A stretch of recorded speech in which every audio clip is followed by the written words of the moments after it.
আসসালামু আলাইকুম রহমতুল্লাহ। আলহামদুলিল্লাহ, আলহামদুলিল্লাহ রাব্বিল আলামিন, আসসালাতু ওয়াসসালামু আলা রাসূলিল কারীম ওয়া আলা আলিহি ওয়া সাহবিহি আজমাইন। সমস্ত প্রশংসা আল্লাহ তাআলার জন্য, যে আল্লাহ রাব্বুল আলামিন দয়া করে মেহেরবানি করে আজকে আবার নতুন একটি ভিডিওতে কথা বলার তৌফিক দান করেছেন। সেই জন্য আল্লাহ তাআলার শুকরিয়া আদায় করছি। আলহামদুলিল্লাহ। পাক নবীজির উপরে দরুদ ও সালাম পাঠ করছি সাল্লাল্লাহু আলাইহি ওয়াসাল্লাম।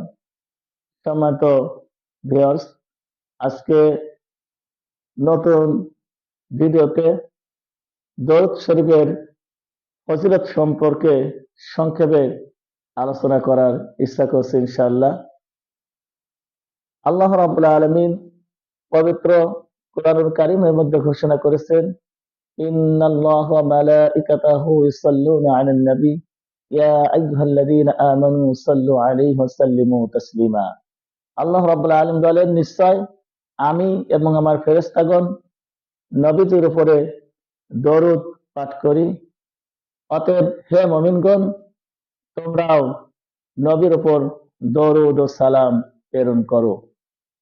নবী করিম সাল্লাল্লাহু আলাইহি ওয়াসাল্লাম ইরশাদ করেন, তোমাদের কেউ ততক্ষণ পর্যন্ত মুমিন হতে পারবে না যতক্ষণ না তোমাদের কাছে তোমাদের সন্তান হতে এবং তোমাদের পিতা মাতা এবং অন্যান্য মানুষদের চেয়ে আমি তোমাদের কাছে অধিক প্রিয় না হব।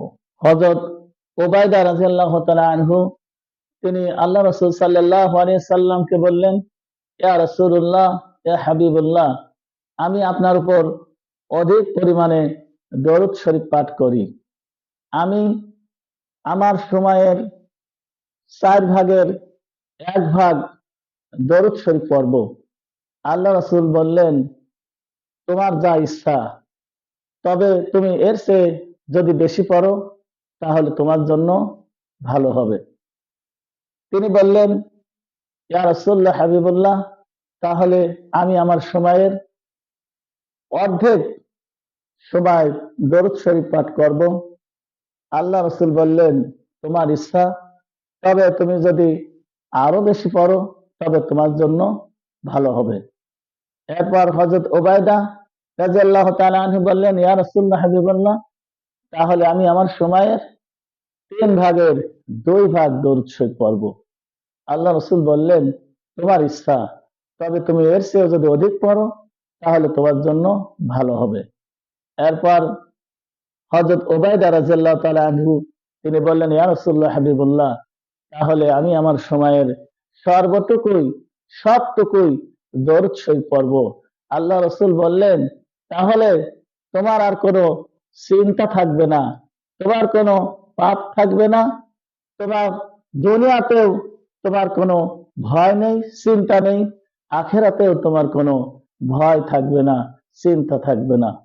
সম্মানিত ভিউয়ার্স, যদি আল্লাহর কোনো বান্দা প্রতিদিন 500 বার দরুদ শরীফ পাঠ করেন, তাহলে তার যত ধরনের রোগী থাকুক না কেন, সে আর ইনশাআল্লাহ অসুস্থ থাকবে না। সে আল্লাহর ইচ্ছায় সুস্থতা লাভ করবে। অতএব আমরা বেশি বেশি করে দরুদ শরীফ পড়ব। আমরা সর্বসময় আমাদের সময়টুকু দরুদ শরীফ পড়ার মাধ্যমে কাটাবো। আমি দরুদ শরীফটি একটু পড়ে শোনাচ্ছি। আল্লাহুম্মা সাল্লি আলা মুহাম্মাদিন ওয়া আলা আলি মুহাম্মাদ কামা সাল্লাইতা আলা ইব্রাহিম ওয়া আলা আলি ইব্রাহিম ইন্নাকা হামিদুম মাজিদ।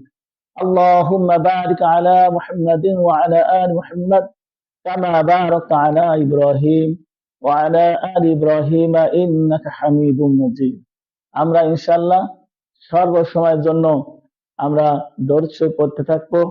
এই দরুদ পড়লে কি হবে?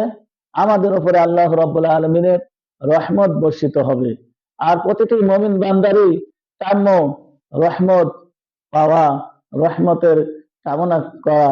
এজন্য আমরা সর্বসময় যারা আল্লাহ রাব্বুল আলামিনের রহমতের প্রত্যাশী, আমরা অবশ্যই দরুদ শরীফ পড়বো, দরুদ শরীফের সাথে থাকবো। ইনশাআল্লাহ আল্লাহ রাব্বুল আলামিন এই দরুদ পাঠের ওসিলায় আমাদের গুনাহ খাতা মাফ করে দেবেন এবং আমাদের দোয়াগুলো কবুল করবেন।